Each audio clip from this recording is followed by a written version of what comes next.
Hi. Hi. I can't tell you what a joy it is to be here. I've been trying to get to Canada since they closed the borders because my grandkids are in Toronto and they won't allow me in. So something just resonates with me to be able to be in Canada and be in Michigan at the same time. It's kind of fun. Of course, a lot of us here in the States, we've been, I think, maybe even a little more quarantined than you were in Calgary. And we've been doing a lot of reading. And one of the books that I've picked up over this time was a book called The Five Invitations. And what the tagline on The Five Invitations is what death can tell us about living. And death has been such a prevalent topic around the world with the pandemic, and also in the States with the George Floyd death, and um, yeah, a number of different deaths through police brutality, that it just seemed like a very pertinent subject to start talking about and thinking about what death can tell us about living fully. So just to give you an idea, like one of the things we know that we all have a limited time on this earth. So don't wait. If we want to live a fulfilling life, we need to go ahead and do it now, and then we won't have any regrets at the end of our life. Or another thing death teaches us is that life experience is about everything. It's about all of it. So it's about welcoming in everything we experience in life, not pushing anything away, because that's what it means to be human, to have all these different life expressions. Some of them are fun and joyful, and some of them hurt and they're heavy, but all of them really go to grow our soul. So today, what I want to talk to you about is what's called the third invitation, to bring your whole self to the experience. And let me give you an example of what I mean by that. Um, well, okay, a lot of us during the pandemic have been doing puzzles to keep busy when we've been quarantined. And I remember as a kid in the family, somebody would always steal one piece of the puzzle, so the puzzle was never complete because they wanted to be able to put the last piece in and said they did the puzzle.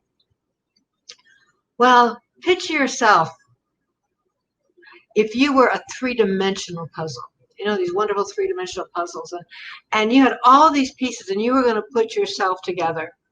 And you might start with something familiar, maybe your ears or your eyes. I mean, your eyes are windows of the soul, so, you know, you might start there. And you're going along and, okay, this and that, and then you come across a piece. There's a part of you that has a fear about things. There's part of you that feels pretty worthless in this area of your life. So you just kind of throw that piece away. You don't put it in. And if you keep taking out all those pieces of things that don't measure up to what you think your perfect image is that you want to put out there to the world, pretty soon you're going to be totally unrecognizable. Okay, another way of putting it is my Mr. Potato Head here.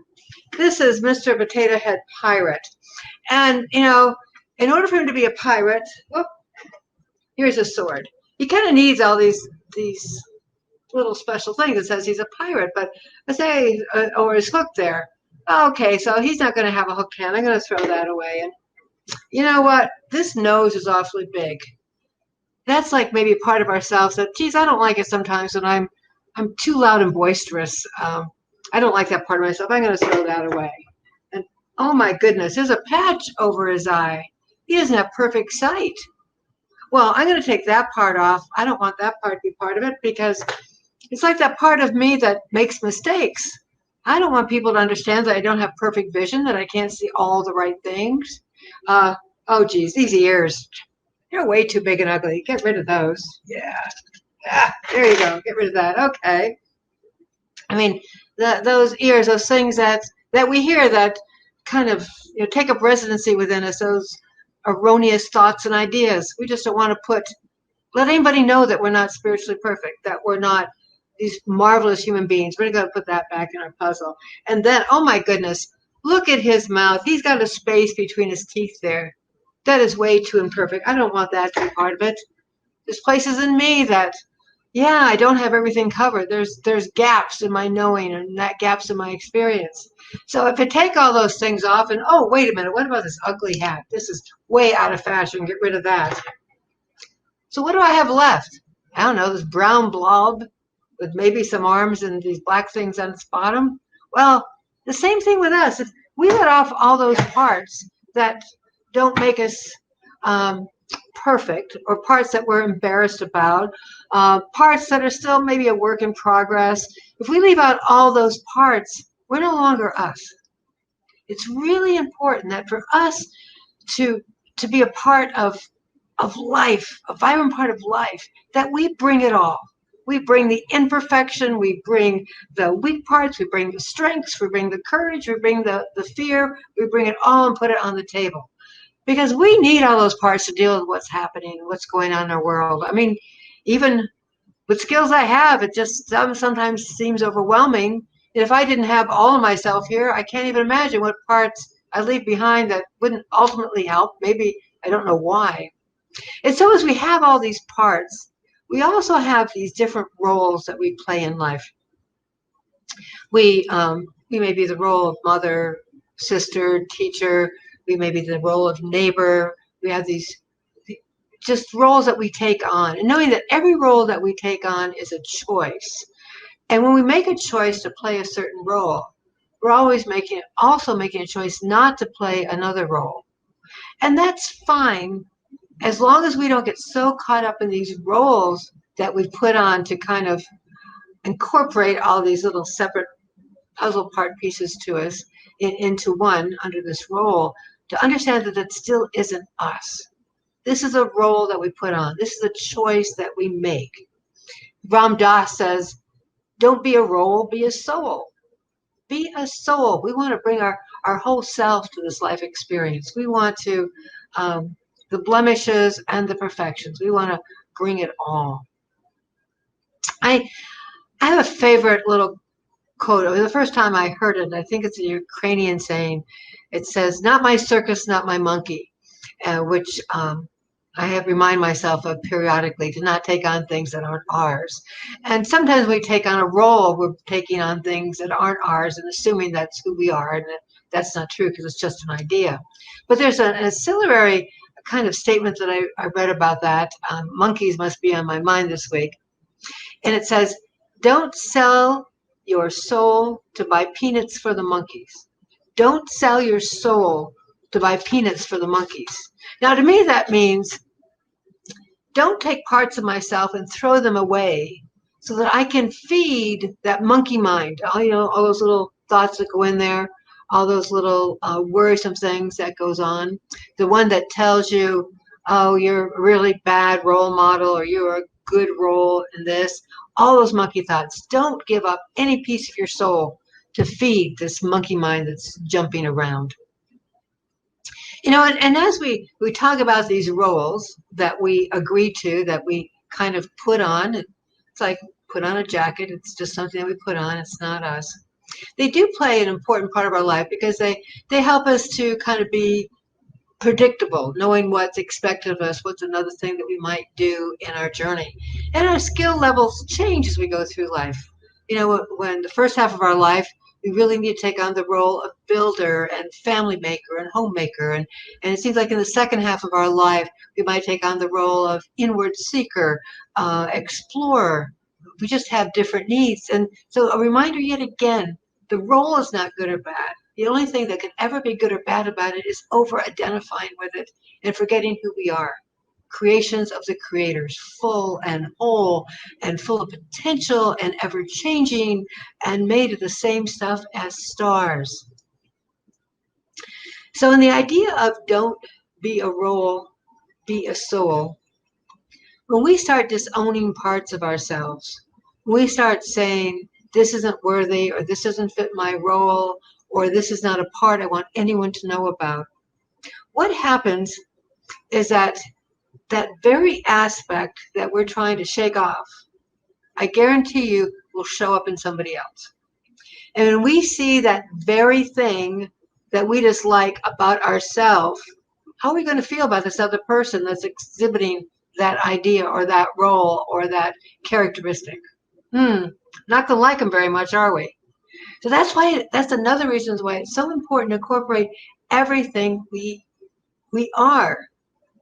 Perfect in every way in our imperfection. We disown parts of ourselves. We will judge others that display those same qualities.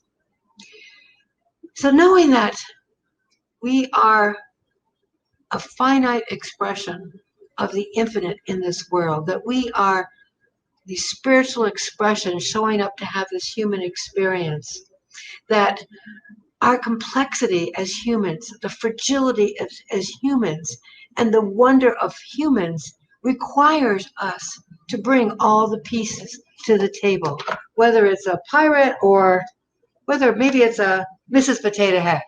All these pieces are what makes her what she is, including even, oh, there it is, a little flower on her wrist. All of it makes her who she is. Just as with us, all those parts of ourselves, the times that we failed, the times that we succeeded, the times that we've come up with a new idea, the times we were stumped and we couldn't solve the problem, that all goes in together in this incredible web of our personality that is also the web of that greater thing to all of humanity all around the world. Part of it is learning to be able to sit in the pain. You see, our roles and those parts we don't want usually have to do with things that make us uncomfortable. And to really have the human experience, we need to learn to have a way where we can sit in the pain without being the pain, that we can observe the pain, that we have a tendency to wash it off. And sometimes in unity, we are so focused on affirmative that we forget that there is a gift in those discomforting situations. We might say, okay, but tomorrow will be a better day. Tomorrow, don't worry about it today because tomorrow it'll all be better. Well, maybe it will and maybe it won't. But I have learned that pain brings with it a lesson, something that it can teach us, something that it can grow within us. We may not know it in the morning, but I'll tell you in the moment, whatever we resist does persist. So we're in a comfortable situation, whether we don't like the quarantine, we don't like the discussions about otherness, whether it be the indigenous people in Canada or the blacks in the United States. We don't like those conversations. The more we resist it, the more it's going to come up so that it can be healed. And of course, you don't go through this human experience with a solo voice. Well, maybe I'm the only one, but I have this incredible human critic. Yes, it's just this little voice that goes on in my head. Some of you may have noticed that little voice talking about you. And this voice compares me, praises me, demeans me, diminishes me, invalidates me, blames me, sometimes approves me, condemns and attacks me in so many areas of my life. Could be my appearance, could be my job performance, could be my choice of friends, could be my health, my diet. The list goes on and on. And this inner critic has some really powerful weapons. Fear, shame, and guilt. Works on me every time. Boy, I start feeling a little fear, shame, and guilt, and all of a sudden I just draw back. Okay, I'll be a human tomorrow, but right now I just want to be safe, right? I will try something maybe tomorrow, because tomorrow everything will be better. Because I don't want to have the pain and discomfort now. I don't want to feel guilty about this. I don't want to be fearful about this. I don't want to feel shame about this. And that inner critic is going, my way or the highway. You better do it this way. You better adhere to societal rules. You better adhere to what you're supposed to be, as opposed to responding to that soul call, that passion to explore, the passion to be imperfect, the passion just for something that warms you at the very inner core of your being. Could be planting a flower. Could be saying hello to a friend. It could be creating something brand new for our world. I don't know what it is for you, because for each of us it is ever so unique. And so we have this kind of ongoing battle with our inner critics, kind of like, don't rock the boat, kind of keep it peaceful here. And of course, as good Unity students, how many of us, when we can go to bookstores, go to the self-help section? And I love this idea. There's such an antithesis about a self-help section, because as soon as you go to self-help, you're saying, I have a problem that needs to be fixed. I have a part of me that, yeah, I'm going to take it off. I don't like this hat. Yeah, throw it away. We'll fix it with my self-help book. It'll tell me how to find the right and perfect hat, if you will. Whenever we get into this idea of blame or praise, doesn't matter whichever it is. These are just symptoms of something that's a need that's within us. It's a need to heal an underlying cause. to get out of that habit of self-judgment, because when we start judging ourselves, good or bad, we actually diminish our life force. And we allow it to steal our inner peace. It actually kind of just crushes our soul. It doesn't give us that freedom to fly, if you will. Our wholeness includes our brokenness. Our wholeness includes every variation of us, all that we've experienced this moment and all we're going to experience. Our wholeness is about moving from an either or, I'm either good or bad, I either have it right or I have it wrong, into both and. Yeah, I messed up there. I did well there. That's just how it is. Yes, I liked how I showed up there and wish I was more skilled in this situation. But I am both of those.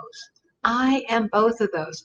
And the more that we can accept both as us, it's not either or, the more not only will we connect with the oneness within ourselves, but we connect with the oneness with everyone. Because what we can see in others is simply a reflection of parts of ourselves, whether we own it or not. It's always going to show up there again. Now, some of you may have taken the 4T class with Stretton Smith. It's a prosperity class and is based on a 12-step program. You may have done a 12-step program for an addiction of some sort. And one of the steps is about doing an inner inventory. And when I did my inner inventory, I sat back and was amazed, because every one of my flaws, my weaknesses, were also my prouds or my strengths. Yeah, the thing of a hesitancy maybe to procrastinate to get something off really is another side of patience, allowing things to happen at the right perfect time. I love my sense of creativity, but on the flawed side of it, it means my desk is pretty messy. Nobody else can find anything on it. So once I started seeing this whole list that everything was on both sides of the column, was good and bad, and I really got, boy, that really gave me pause for thought. It's not like there's anything that can be thrown away. It's all part of the building blocks that really makes me who I am. Same way with you, who you are. Viktor Frankl wrote, "What is to give light must endure burning. What is to give light must endure burning." So as we are each a light in the world, we are made of that same stuff as stars. But in order to allow the light to shine, we must endure that transformative experience, the thing that is uncomfortable, the thing that might be a little bit painful, that might be a little bit disconcerting. That is our burning, so that our light shines ever brighter, ever brighter. So as we go through this human journey, a lot of us really aspire to have this wonderful spiritual nature showing up in this authentic spiritual being, that we are working on our stuff, that we are really getting it together. And sometimes we think, oh, so yes, so then I will be like this all the time. I will be that calm, centered place, never shaken by the outer circumstances. And for some people, maybe that's it. For some people, it might be going up to a mountain and meditating. But an authentic spiritual practice, I think the best one we can ever have, is a simplicity of being ourselves, all of ourselves. Because this is a spiritual being having this human experience. It's not separate and apart, but it's being fully immersed in it. And as we are fully immersed, there's going to be times that things happen, throw us for a loop, things get canceled, we get frustrated, our best laid plans, our most ardent work gets thwarted in the end. And as I think of those things, it reminds me of one of my favorite religious paintings, and it's a picture of a raging sea, the huge waves coming up, and there's a fishing boat there, little wooden fishing boat with sails, and Jesus is there sleeping against the post, and his disciples are panicked all around the boat. And as the story goes, the storm, raised up, and Jesus was sleeping because he'd had a long day of walking and preaching and healing and doing all the things that he was doing around the countryside. And they came over and they said, Jesus, are you just going to sleep there while we die, while we drown? You know, wake up, help us, help us. And Jesus woke up and he said, peace, be still. Peace, be still. And that is just such a powerful stop for me, that in the raging storm, that we all have that opportunity to say, those raging storm of emotions, those raging storms that are going to turn us over and feels like we're drowning. Yet that is an outer circumstance. At the core of our being, we have the ability to say, peace, be still. Peace, be still. So when these emotions come up, what do we do with them? Well, sometimes we repress them. We try to push them down. I'm not going to let anybody see me cry. I'm not going to let anybody see me lose my temper or get angry. And whatever we push down there, it doesn't go away. It stays there. It finds places in our body. On the other hand, you know, we might express it. We might cry. We might, and boy, did you ever get one of those cries where you're just sobbing so much you can't even stop yourself? Or sometimes it's laughter, that you're laughing so hard you might wish you had a Depends on, or that might go. But there's a third way to deal with our emotions, and that's, for lack of a better word, contain. It's to experience the emotion, but to observe it, not to be it. Yes, I'm having this emotion of sadness, of grief. Yes, I'm having this emotion of joy. And to be curious about it, to observe it, and notice where it's happening in your body. Notice how you observe the world around you as you're having this emotion. It's about learning to live life in a way that our emotions are something that are certainly a reflection, a reappraisal of our life around us, something that we breathe into and enjoy and savor, because this is the juiciness of life. This is the truth of life. Buddha has a parable of the mustard seed, and it talks about this woman whose son has died, and he's only 8 years old. He shouldn't have died. And she is so torn, as you can imagine, the mother being torn. And she carries her son from door to door asking for help, but the boy is already dead. And somebody took her to the Buddha. And she said, can you help me? Can you help me? My son is dead. And the Buddha says, yes, I can. But first, you must do a task. You must go to the households in this town and bring me back one tiny mustard seed. It was a common seasoning there. Bring it back from a house who has never experienced the grief of death. The woman laid down her son with the Buddha, and she went house to house. And of course, you know, she spent the whole day going door to door. And when she came back, of course, she had not been able to find a house that had never experienced death, so she had no mustard seed.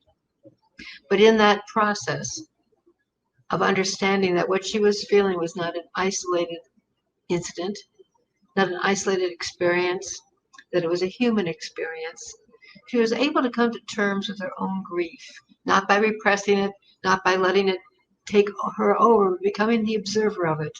And then she was able to bury her son with a joy of having had him, even as the grief of losing him at this time. Right now, we are hearing the cries of the world. We are hearing cries from all the countries as this pandemic sweeps over people.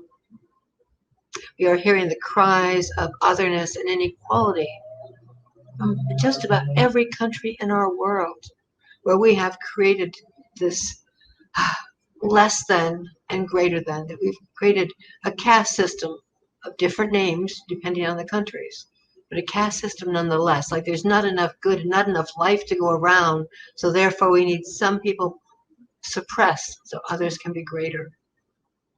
And as we hear those cries, our hearts are really asking, what can we do?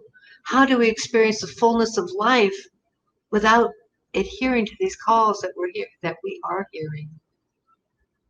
It's been said that if you want to be happy, practice compassion. And if you want others to be happy, practice compassion. That in Buddhism, they talk about the wings of wisdom and the wings of compassion, and they must work together. That if we only have compassion, it'll be very sentimental, it'll be mushy. It won't really have an impact to change things. And if we only use wisdom, it's very cerebral, it's cold, it doesn't touch parts. If we can find a way to balance them together, it's like two wings that really allow us to fly into freedom. Compassion and wisdom, two perfect powers for us. The death teaches us that we want to experience it all because someday we will be beyond this human experience. So this week I really offer you the spiritual practice of being a role. Don't be just the role. Be the soul in all that you do. Re-educate your inner critic. Time for it to shut up and get out of the way, and to practice wisdom and compassion.